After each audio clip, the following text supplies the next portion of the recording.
जी अस्सलाम दोस्तों की हाल है ठीक ठाक है। लो जनाब माशाल्लाह एक अज दुबई वाले काले मूंह वाले जोड़ियां का शौक करावांगे तुहानू जी। है जी माशाल्लाह मेल है।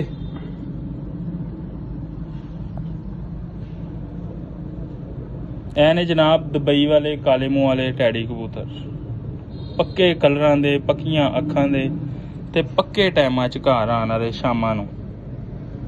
ਇਹ ਨੇ कबूतर काले मूंह वाले दुबई वाले पक्के टाइमां दे कबूतर।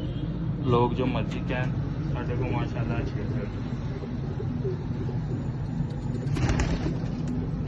तो ये दोस्तों है माशाल्लाह मेल जे शौक करो। बच्चे फॉर सेल है, बड़ा ब्रीडर जोड़ा नहीं फॉर सेल ठीक है। ए माती लो दोस्तों शौक करो माशाल्लाह।